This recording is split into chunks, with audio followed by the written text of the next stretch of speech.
Welcome to the No Quit Living podcast. Our primary objective is to motivate and inspire our listeners to never quit. The reality of life is simple. We all fall. We all fail. At times, we get knocked down. The question is, do we get back up? Are we stronger? Are we better prepared to attain the maximum of our potential?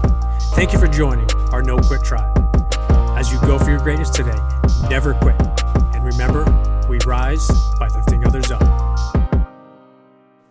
Welcome to episode number 428 of the No Quit Living podcast. I'm your host, Christopher J. Worth, and today's theme of the day is Be the One.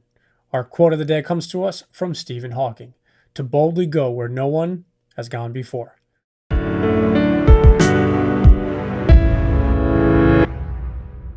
With the holidays coming up, if you are looking for a fun, positive, and inspiring book, we would love it if you grabbed a copy of either of our two books, The Positivity Tribe or The Positivity Tribe in the Locker Room. You can head on over to Amazon or Barnes & Noble or wherever you prefer to get your books. You can also head to our website, thepositivitytribe.com. Thank you. I really enjoyed speaking with today's guest. We had a really fun conversation, and I think you will enjoy listening to what Justin Prince has to share. Also, his new book, Be the One, is fantastic. I hope you enjoy today's episode. Justin, I'd like to welcome you to the No Quit Living podcast. Man, what an honor to be on with you, brother. Appreciate you making the effort. I appreciate you. And the first question we ask everybody is, are you ready to positively impact at least one person today? I love it, dude. Let's go. Let's go. So we got a chance to chat offline for a couple minutes, and the whole objective of No Quit Living is to motivate and inspire our listeners to never give up. And I was curious if you yourself have either a no quit story of your own or perhaps a challenging time where you could have given up or given in, but you didn't. Yeah, it's so funny that you asked that. So check this out. My first business failed. I was below zero financially, moved my two kids into the loft above my wife's parents' garage. So my wife and I are sleeping in this little room. Two babies are sleeping in the closet. I have two part-time jobs. I'm chasing the dream to be free. I have no college education. I have really no professional background. I used to work at a mall kiosk selling animated Bible videos. So I don't have like a, background to fall back on. And I thought we would live there for a couple weeks, and here it's turned into almost a year. I'm 27 years old. I'm a grown man. I live in the United States of America. I live in the loft of my wife's parents' garage with two part-time jobs. I'm just like, what am I doing, dude? And I remember, so one of my jobs was during the weekdays, I would sell 25-year shelf life food storage. So it was just like I picked up a little sales job. So it was like emergency preparedness food, and we're a unique group out here in Utah. So that would work, And then on the weekends, I'd go sell these Bible videos at like fairs and events and so on. So at the end of this, this has been happening now for, not for days, not for weeks, but for months and months and months. And I'm just grinding and grinding and grinding. And I'm driving home from Boise, Idaho. So Boise, Idaho, for those of you not from out here in the West, but Boise is about 5 hours north of Salt Lake City, where I lived at the time. And so if you've ever been to a fair, fairs are literally, I don't even know, 8 or 9 in the morning till midnight. I mean, fairs grind you to death, So I've been there for 2 weeks away from my family. And I get in my car about 11:45 at night, and I start a 5-hour drive home, and I'm emotionally exhausted. I'm financially completely exhausted. And my dream's exhausted at this point. I was like, I don't have anything left. And about 2.5 or so, 3 hours into the drive, my eyes start to flicker. If you've ever had that happen, where you're like, oh crap, I better pull over fast. This is not going well. And right there, I see this little rest stop. There's a little rest stop right there. So I pull into the rest stop. I have my white Toyota Corolla, 250,000 miles on it. I pull the seat back like this. I lock the doors, and no kidding, for those of you listening, I put my fists across my chest like this. And I remember thinking to myself, if some disgusting trucker wants a piece of me, they're going to pick the wrong car. I'm coming up swinging, dude. And long story short, a couple hours later, I wake up, kind of rub my eyes, pull my chair forward, and I do the rest of the way home. So I pull in. It's a Sunday morning. Literally, it's like basically early in the morning. I pull into my house. My cute little kids, these two little kids, they're dressed for church. My wife's got them all dressed because it was a Sunday morning, and she looks beautiful. I walk up to her. I didn't even say anything, but I just gave her a hug, and she knew I was done. I was done. Like I quit. I give up. I can't do this. This isn't working. Enough is enough. And people have asked me, they say, what did she say? I don't know if she said anything. I could just feel her strength, Well, check this out. Fast forward to 1 year to the week. No kidding. Within a couple days. I fortunately kept going. My business had kind of taken off during that year. I'd had, my income had taken off. We'd moved from the loft of my wife's parents' garage to a luxury, at the time, a 5,600 square foot luxury home. I'd gone from a white Toyota Corolla to a 5 Series BMW. Like, my credit cards were paid off. My taxes were caught up. I was like making cash. Like, my business was moving forward. Like, my dreams were on the tip of my tongue. I was literally living a dream I used to just think about. And I went and I did a business meeting. I launched a new business meeting up in Boise, Idaho, with a guy who's been a super successful entrepreneur. We're driving home that night. We're dreaming. We're thinking. We're talking. My life is just. I'm literally living the dream I used to think about. And I look past him on the passenger window, and it was almost surreal. I look at that exact same rest stop. Wow. That I slept at, 1 year earlier. 1 year to like maybe a day or two. And he was talking, but I was having this surreal moment. And here's how I would describe it to your listeners. It was almost like I could see myself. It's like I could see this young father and this young man. And I almost could see his shoulders were down. His chin was down. I could see how worn out he was. I could envision this white Toyota Corolla, 250,000 miles, full of food storage and animated Bible DVDs in the trunk, and, CDs for his business and brochures. And I remember wanting to reach out and say something to him. And what I wanted to say was, don't you give up, boy. Don't you quit. There are years of happiness and success ahead. Don't you give up, boy. Don't you quit. I wanted to tell him, like, you get your shoulders back. You get your chin up. You keep doing your best to inspire people. Like, keep moving forward. Don't you give up, boy. Don't you quit. And that would be the message I would have given to him. And that's one of those don't quit moments for me. That's a awesome story. I have to ask, but do you have any of those Bibles left just to save? Yeah. So they were on DVD, right? So I'm trying to think if we even have any of the actual physical DVDs, because that company, what they did is they ultimately switched it to like a streaming service to where people just stream the same content. I'd have to look around my house to see if we have some of those, but it was fun because I raised my kids on all those. I sold those all over the country, and it was a good little job for me to have. Learn direct to consumer sales, learn people skills, all that kind of stuff. But it wasn't my ultimate dream. By the way, check this out. We're on the No Quit, right? No Quit podcast. So here's what I want your listeners to hear. There are some things you should quit, my friends. There's some things in your life you need to move away from. Like, I'm grateful that Steve Jobs wasn't loyal to Atari forever. Like, Atari, he loved Atari. His original mentor was an Atari, but he had ultimate dreams, ultimate goals. So sometimes you move past seasons in your life, and that's okay. To move into a new season, into where it's what you really feel called to go do. And for me, that Bible job, that animated Bible DVDs, like, that was a great job, but it wasn't my ultimate, thing. And I don't know if I quit it necessarily, other than I just moved on or moved past it. But the point is don't just anchor into things just because they're familiar. Like, you're always chasing that true calling in your life. My book is called Be the One. You're always chasing that idea of being the one that was put on this earth to do some significant things. I think that's a perfect segue before we get into your book real quick. A fun question we ask each guest is, if you had to define yourself, but you could only choose one word, what word would you choose? The word I would pick is consistent. My brother said to me once, he's 2 years younger than me, we're really close. And he said to me once, he goes, you're the most consistent person I've ever met. He goes, and he was saying it as a total compliment, but he was kind of teasing me too. He's like, dude, you're kind of boring. Like, you're just consistent, And I think people can set their clock that I'm pretty consistent. I'm going to be at the gym at certain times. I'm going to eat certain foods. Like, I'm a pretty freaking consistent dude. If I say I'm going to be there, I'm going to be there, And so I think that your consistency compounds over time. That's a Maxwell-ism that I learned from John, is that consistency compounds, which is absolutely true. And what's interesting, and this is what I'd share with you, I know is one word, but let me share this. Most of us, so habits are habitual, which means we repeatedly do them.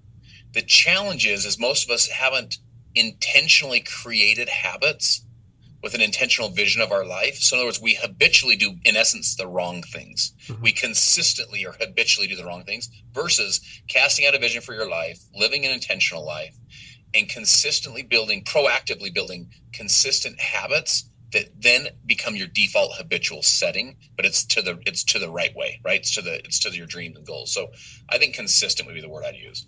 I think that's so true, and it's consistently doing the right things, and it's consistently doing sometimes those things you don't want to do, but they for sure take you to that next level. And you and I were talking offline about Michael Jordan, and I think when you look at what he did to a high level, it was just the consistency that took him where he was. So absolutely. I have to jump into your book, Be the One, which I just finished, as I shared with you, and I really, really enjoyed it. I think you touched on so many different things. You share a bunch of stories, but early on in the book, you talk about, and from a John Maxwell speech, the idea of living an intentional life. I have to ask if you could just briefly expand on that, not only why you put it in the book, but just for our listeners, why it's so important to live intentionally as opposed to what I call is just, going in the rut and just, same day. It's kind of like that movie. If you've ever seen Groundhog Day, I think so many people just go through it as opposed to really living and being intentional. Yeah, so check this out. Just so as you're listening to this, Chris and I jumped on. We were just kind of rapping. You guys know those people you meet that you're just instantly like, this guy's my boy. This girl's my kind of girl. Like, you're just instantly kind of friends. That's kind of how it was. So we're just kind of rapping, and he has some really special moments that he's had in his life and in his career with John C. Maxwell, and John wrote the foreword of my book. And one of the things that I had done with John is I've done this a couple times. I went to Costa Rica to be part of what they call their country transformation. So it's where they teach leadership values and leadership principles into developing countries. It's really powerful stuff. They start with what they call the 7 centers of influence. So for example, it'd be like sports, like we went to the head of FIFA. They go do government. They do, so we did police, we did government, we did business, we did healthcare. Like, in other words, you're starting from the top, teaching the leadership, and then moving down. From the real faith, obviously, in the faith community, et cetera. So it's just a really impactful, like we went to the U.S. Embassy, met with the U.S. ambassador. I'm sitting there with the U.S. ambassador. I'm like, what is happening with my life, And just a really cool experience. Well, one of the things he did is we stopped at a local university, and he was teaching 500 college students. He was doing a seminar or a speech for 500 college students. And if you've ever seen John Maxwell speak, what he does is he'll sit literally on like a stool, like almost like a high boy stool, and then he'll have a little round table that he'll put his iPad on, and his content's so rich he doesn't have to bounce around the stage. He literally just every word he says, you almost write down each sentence, And then his interpreter is a guy named Juan Verreken. They call him JB. JB is known as the Latin American John Maxwell. JB is the man. He is so good. He's the best interpreter I've ever seen, not just at the words, but like the isms, right? Like, he moves like John, and he leans like John, and he pauses like John, the whole thing. So John's giving this speech, and he says, he just literally stops. So Christopher, he's like speaking. All of a sudden he just stops mid sentence, and he sits back in his chair, and he puts his hand on his chin. And it was like almost like he was hit with something, like hit with an idea. And he said, if there was only one thing I could share with you kids that would have the most impact in your life, it'd be this one thing. And the college students everyone grabs their notes, like, okay, it's the one thing from the world's leadership on, leadership authority on world authority on leadership. But he doesn't say anything. Just kind of, you can tell him like kind of pondering. And then finally he stands up out of his chair, and he walks to the edge of the stage, and walks literally to the edge. There's 500 kids there.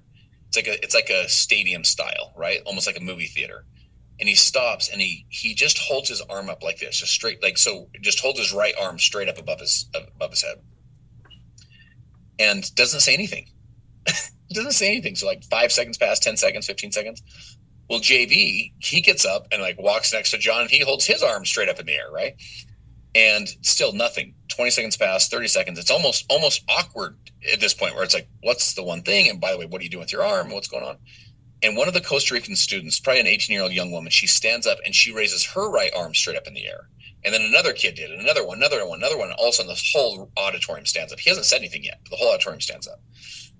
And John said, he still has his arm straight up in the air, and he says, if there was only one thing I could share with you that would have the most impact in your life, it would be this. And it was 4 simple words. He said, live an intentional life. He said, most people have uphill hopes. And he's looking up in the air at his hand. He said, and downhill habits. And he said, you only intentionally go up hills. And he said, so you want to live an intentional life. And he said, because all success is all uphill all the way. And it was one of those things where it was dramatic how he taught it. It was interesting and dramatic how he taught it. But it was one of those things where I would encourage you guys to ask yourself this, just as you're hearing this and listening to this. Ask yourself this. Like, how intentional right now are you being in your health? How intentional are you in your faith right now? How intentional are you in your marriage or in your key relationships? How intentional was that hug this morning before the kids left? Like, was it like, yo, I'll see you later? Or was it like, bring it in. Like, I love my son. I love my daughter. How intentional are you being in your business right now? So think of it this way. The sun has the general power to heat the earth, the general power to give light to the whole earth. But if you'll use a magnifying glass, you can take this general power and magnify it, and you can burn a hole through steel. It becomes like laser-like focus. So like, how focused are you on living an intentional life right now? Not generally focused, not like kind of focused, not like, yeah, I'm like kind of healthy, kind of working out, like intentionally living a life where you're like, man, I'm building, creating, and designing an extraordinary life. And when he said that, I just thought to myself, you know what? I'm not just going to react to the distractions of life. I'm going to intentionally create my life. And I think that is the invitation for all of us, is to create and to design an extraordinary life. And you can only do that as you live an intentional life. I try not to encourage people to go too far from the No Quit Living podcast, but have you listened to John on Ed Mylett's podcast?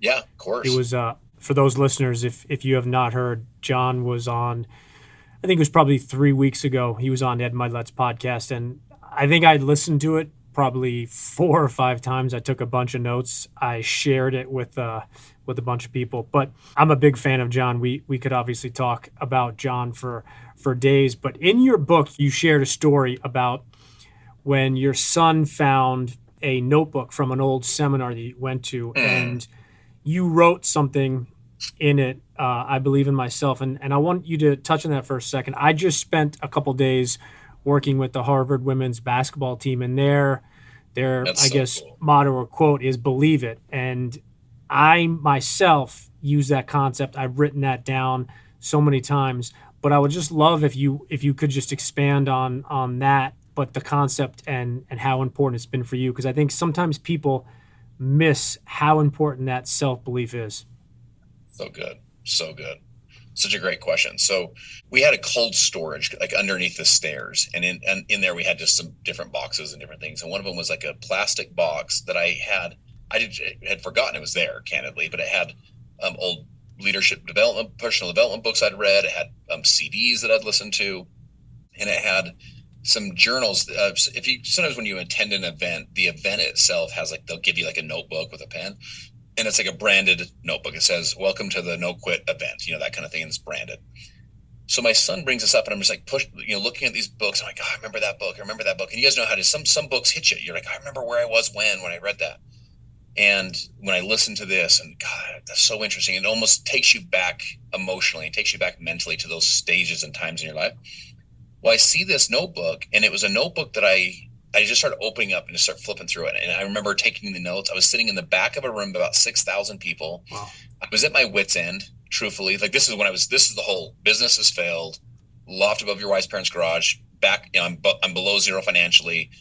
My back's against it at this point. Like, this is like one of those like sink or swim kind of moments. And I'm looking at these notes. And on one hand, this is about 11 years later. So a lot can happen in a decade. Tony Robbins says most of us overestimate what we can do in a year and underestimate what we can do in 10 years, right? It's about 11 years later, and I was having almost an emotional experience looking at these notes, because I was like, all the belief I could tell that I was pouring into these notes, of like wanting it so bad and trying so hard and so on, and fighting through the self-doubt and so on. Anyway, the last page, the very last page, the bottom of the page in all caps, so this is the end of the notebook, in all caps, I wrote, I believe in myself. And what I'd share with all of you is this. the foundation of your success is you believing in you. Do you believe in you? It's hard to get everyone else to believe in you if you won't even believe in you. If you won't even take a bet on yourself. And remember, you've accomplished hard things. You've been through challenges. You've overcome. Like you have a lot to believe in. When your wife or your husband looks across the room at you and says, with their eyes, says, "I love you and thank you for providing this life for me," that gives you reason to believe. When you go pick your kids up at school or they come home and they want to give you a hug, you should be proud to say, "I'm giving them reasons to believe. I'm giving reasons to believe in myself." There's reasons to believe in ourselves.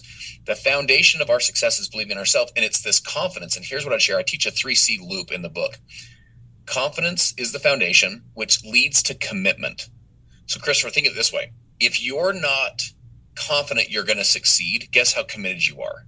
Well, not very, dude, because you're just like, this is not going to work. My confidence level is really low. Well, then it means your commitment level is low. And there's no lukewarm winners, my friends. You're either in or out. And if you're going to be in, be all in. If you're going to be out, that's fine. Be all out. Zig Ziglar said most people have the commitment level of a kamikaze pilot on their 47th mission. You want to just go all in. But your commitment then leads to the third C, which is your competence. Competence is your skill sets. This is what we were talking about with Jordan. Jordan built skill above his talent. So my friends, your talent's your floor, your skills are your ceiling, and you want to build skills above the talent to where you become the best at what you do. You become one of the top in your profession, one of the top 1%, 3%, become great at what you do. You can do that by building the skills. Now, what happens when you build skills, when your competency increases? It leads back into you have more confidence. Well, more confidence is like, I got this. That makes you even more committed, which leads to more skill development, which and now I'm even more confident. So let me just end by saying this. What do you do right now if you're hearing this podcast and you say to yourself, I'm not sure if I have a lot of confidence in myself right now, whatever the area is, maybe in your business, maybe in your marriage, maybe in just your belief in yourself. Okay. What you do is this, my friends, you lean into a fourth C, which is courage. And courage is, I'm going to take the action today, even though I don't feel confident. Courage is, I'm going to show up with intention today, even though I'm feeling kind of like an imposter. Courage is, I'm going to post the video, even though I feel really uncomfortable on video. Courage is, I'm going to launch the podcast, even though I'm not completely convinced I've got enough to say to people. Courage is, I'm going to follow up with that sales call that I made last week, even though, man, that freaks me out because they're so awesome. That's courage. To have courage. Your courage will precede confidence. And you can lean into courage and just rely on your courage until you have enough confidence. And our homes need more families with courage, more leaders, a mom, a dad with courage. Our country needs more people with courage. So be a courageous person if you're not feeling the confidence, but the courage will lead you into and will build and proceed to where you have your confidence. That will get you into your commitment, which will get you into your confidence. And then you just start spinning the success loop over and over and over. I love that. And I think it leads almost perfectly a segue without obviously you knowing it into a question I wanted to ask that you wrote about a story in the book about the CEO, Anne Mulcahy, that when she took over, she wrote herself a letter 5 years in the future. And to me, it's something that I've learned, I've been taught, I've been coached, I've been mentored, the idea of writing yourself a future letter. A lot of people talk about the concept of, write your own eulogy, which I don't really enjoy as much, but I love that perspective of that story. If you could just briefly share it. So Anne Mulcahy, for those of you that don't know that name or this story, so in 2001, she took over the Xerox Corporation. A lot of us have heard of Xerox, right? So Xerox in 2001 had lost 273 million in revenue, in profits. So in other words, it had lost 273 million. They were 17 billion in debt. They had crippling SEC violations. Wall Street Journal and other publications were literally writing their obituary. There's these guys are done, right? Anne Mulcahy is appointed as CEO. The day she's appointed, the stock drops another 15%. And she has no PhD. She has an English degree. She has no CEO background. She worked in HR and in sales.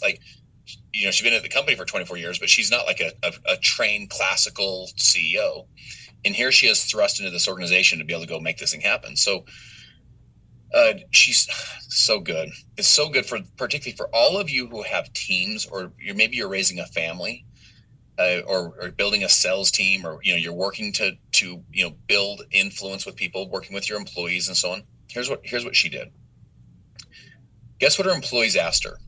They had 25,000 layoffs. But guess what the employees that stayed asked? They didn't say, am I next? They didn't say, are we going to make it through this? Do you want to know what they asked her? They said, what's Xerox going to look like when we get through this? What were they asking for? They were asking for vision. My friends, vision answers a question that everyone asks when times are tough, because you want to lead with vision when times are tough, but it answers a question. When times are tough for your kids, they're subconsciously asking this question. When times are tough in your business, your employees, your partners, your teams, they're asking this question. When times are tough in your marriage, you're asking this question. The question is this: will it always be this way? If the answer is it will always be this way, people make very different decisions than no, it won't always be this way, because there's a vision for where we're going. So what Ann did is, when she had this thing of like, what's it going to look like? She wrote an article 4 years in advance that it was like a fictitious Wall Street Journal article is what it was. But guys, it wasn't general. It was really specific. She used specific data points, specific metrics, specific targets. She even took quotes from analysts that she quoted her, the analyst in her fictitious article. And then she sent the article to every single one of the employees of Xerox and said, this is what we're going to look like. And it became a rallying cry. So she didn't just define the vision. I teach a 3D vision formula. Number one, you got to define it. So she defined it. Number two is you got to declare it. You can't just keep a vision to yourself. You got to declare it. Declaring it puts your public integrity on the line. Because there's two types, right? There's private integrity and public. Private's what we all Public's what we all see, private's what we don't see. But listen, you want to align both of those. That's what your goal is, to align who you are in private is who you are in public. She put it out there for everyone to see, and to hold her accountable to it, to hold each other accountable to this vision. And then step three is you dedicate. You dedicate your life to the vision. They said that Ann would do anything to save a Xerox customer. In fact, there was days where she would take 3 flights in one day just to go save one customer. She just dedicated herself to this vision. And it's the same thing we can do in our marriages. It's the same thing you can do in your fitness. It's the same thing you can do in your business, is you define, what is my vision? What am I looking to accomplish? Will it always be this way? No, because I have a vision. Number two is I declare it to people. Tell people about your vision. Brendon Burchard wrote a book called High Performance Habits. It's the biggest study of high performers in human history. And Christopher, he says, when you tap a high performer on the shoulder and you say to them, what's your latest dream? What's your latest vision? What's your latest goal? A high performer can answer that question 7 to 10 seconds faster than the rest of the population. Why? Because it's a dominant thought, something that they've defined, and they can declare it. It's just on the tip of their tongue. Dreams in the back of your mind won't motivate you. They got to be on the tip of your tongue. And then number three is you dedicate yourself to it. You dedicate yourself to it. You show up and you give it all you've got.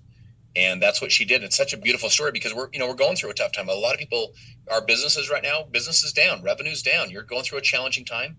Define, declare, and dedicate yourself. And that's how you pull yourself through, because you answer the question that all your people want to know, all your family wants to know through tough times, which is, will it always be this way? Vision pulls people through tough times. I think that is so powerful. I know you're familiar with the famous quote by Jim Rohn, you are the average of the 5 people you spend the most time with. If I could grant you dinner with any 5 people, dead or alive, where you could level up with, who would you pick? Dude, such a good question.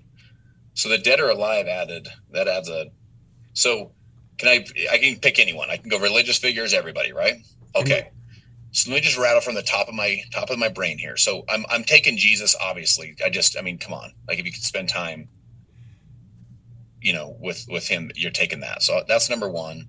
2 for me, just top of my mind, would be Nelson Mandela. To how did he rid the hate out of his heart to go work together and to collaborate? It would be very interesting the history of South Africa is very complex. And so to understand that would be very interesting. I'd love to have Jordan there, because to me, Jordan's the ultimate winner. His competitiveness and his drive. If you're known as the GOAT, and kind of you're known as the GOAT across sports, not just in, meaning, I tell a story in the book about going to a Florida Gator football game in the swamp, and everyone's got Jordan branded gear on. It's not even his sport. And here's a bunch of college kids and athletes and trainers and everybody wearing his branded gear. Pretty amazing. I'm going to pick Mother Teresa, and here's why. And I don't want this to sound cliche, but here's why. Here's a woman that actually didn't have any real financial resources we would think about it, and still is known today as one of the great influencers of creating movements. but didn't do it in the traditional way of resource. That's really interesting, right? Did it more through love and through heart and through service. I think that'd be very interesting just to hear and listen. Do you want to know who else I'd pick? I'd pick Abraham Lincoln. I'd pick Abraham Lincoln. I think all mine are dead, by the way, but I'd pick Abraham Lincoln. I guess Jordan's not dead yet, but Abraham Lincoln held the Union together when it was literally being ripped at the seams. And he is probably the most important person in U.S. history outside of the founders, right? Because he held it together. He held the whole machine together when it was literally being ripped apart, and half the country hated him. They hated him so bad they killed him. So, man, you sometimes wonder what you're fighting for, right? Because half of them hate you. So he would be a very interesting person to have at dinner. I know you don't know this, but you selected the number 1 and number 2 answers of all time, which are number 1, Jesus, and number 2, Abraham Lincoln. So that is kudos to you. But 2 incredible people that obviously you add Jordan, Mother Teresa, and Nelson Mandela. That's a pretty good dinner. What we ask is we have something we call the hot seat questions, and the only request we have of you is that you spit out the first thing that comes to mind. Yeah, here we go. Last meal, you can pick absolutely anything. What do you pick? I'm doing probably Indian food. Chicken tikka masala, some naan bread, and I'm good. Favorite smell? Do you want to know what my favorite smell is? I love whatever perfume or lotion my wife wears, and she did. It's not as strong. It's more just the smell of her. But I love that. I even tell her something like, I feel peaceful when I'm around you. So I'd say my wife. Favorite sport? It's between football and basketball. I grew up playing more basketball. I then played more football. I probably would rather watch a really good football game is probably my guess. Because I think I would rather watch college football than college basketball, just generally speaking, the general product. So I'd say football. Do you have an all-time favorite team? It's weird. So I'm in Salt Lake City. I'm from Salt Lake City. I live in southern Utah now. But so in Utah, you don't really, there's not a because you didn't grow up with a team that's your local team. So my favorite college team would be the University of Utah. My grandpa played there, and just, you kind of grew up as a Utah fan, that kind of thing. But in the pros, I always just liked whoever was awesome to watch. So back in the day when we were kids, the Cowboys were amazing, and then the Niners were amazing. Dion was on both those teams, and those are just fun teams to watch because the product was such a high caliber product, to enjoy. But today, I just enjoy watching just whoever's. I loved watching the Patriots, for example. Just when Tom Brady was doing his thing, you're just watching truly one of the greatest franchises of all time, one of the great dynasties of all time. So I just like watching excellence. Favorite movie? I'm going to say Saving Private Ryan or Braveheart would be one of those two. Do you have a favorite book? If I had to just pick one, besides spiritual, besides religious literature, I would pick 7 Habits of Highly Effective People. I think that book had a huge impact on me. What's your favorite app you use on your phone? I'm probably on social the most because I run kind of my business through social. And so it would probably be Instagram. Either fortunately or unfortunately, our business has done $2.5 billion in revenue from social. So it's just part of what we do. But I'd say Instagram probably. Do you have a favorite quote? I think the one that comes first to mind is Aristotle. We actually talked about this earlier. He says, excellence is not an act, it's a habit. So if your goal is excellence, right? Excellence, being excellent. It's not an act, it's a habit. He says, therefore, we are what we repeatedly do. And that, to me, is true excellence, is what you repeatedly do over time. I tell people, you're not what you did, but you are what you repeatedly do. We all make mistakes, but you want to build habits and patterns to where you're repeatedly doing the right stuff. What's that one song, no matter whenever you hear it, morning, afternoon, or late at night, that you automatically just turn it up and rock out to it? So I have a few that are songs that remind me of my wife and when we were dating and early married and so on. There's one that's maybe a little obscure. It's a little obscure, but it's called "In a Little While" by U2, and it's not one of their more famous ones, but it reminds me of her. It basically says, in a little while, surely you'll be mine, in a little while, I'll be there. So it's just kind of like, I was like, it's my girl, dude. In a little while, you'll be my girl, That's awesome. So touching on your book again, Be the One, I have to recommend, suggest, almost bribe our listeners to go ahead and grab a copy. But for those that want to find out more about you, follow you, what's the best way for them to contact you, stay in touch, or find out more about the stuff that you're doing? Yeah, so the book's on all, it'll be on all, wherever you buy your favorite books, right? So on Amazon, at your favorite bookstore, on Audible, on Spotify, like wherever you get your books, wherever you consume your information. And it's a book that will absolutely change your life. Do you want to know what's interesting? It's a book that was designed to remind people that you're the one. So it's not become the one, you are the one. But the book is to be that one today. So how do you be the one today? So the book is not meant just to motivate you or inspire you, which I hope it does those things. It's meant to give you the tactical, practical roadmap, so you know exactly what to do to create, to design, to live an unforgettable life, to be the one that future generations look up in their family lineage and they say, it was her, it was him.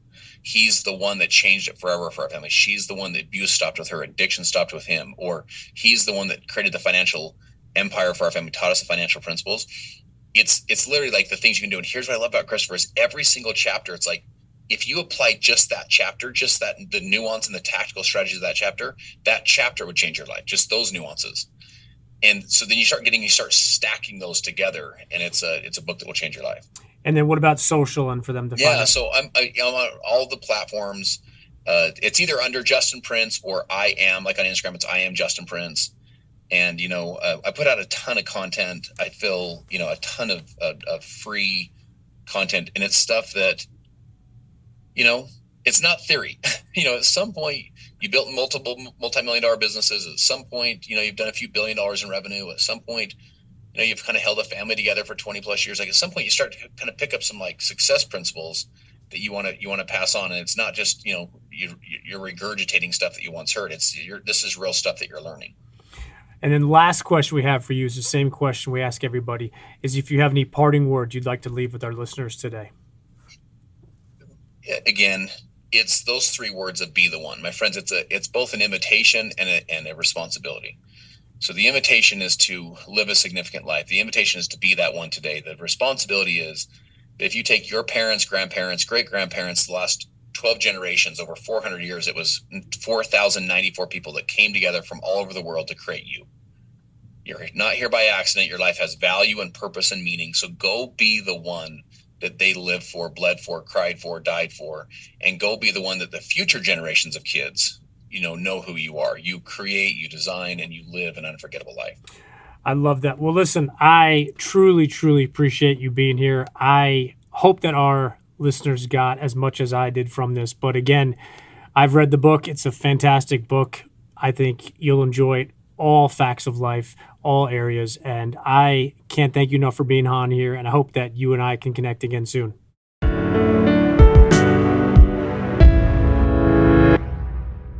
Thank you for listening to episode number 428. Justin was a great guest. I hope you enjoyed listening to what he shared with us. In his parting words, he encouraged us to go be the one, as it is both a responsibility and an invitation. I would like to echo those words and personally challenge you to go be the one. Go for that idea, goal, business, relationship, or dream. Stop sitting on the sidelines and go be the one. And remember, we rise by lifting others up. And lastly, to our listeners, thank you. We truly appreciate your time, and we hope our episodes inspire you to keep on attacking life and never giving up. To quote Dr. Norman Vincent Peale, it's always too early to quit.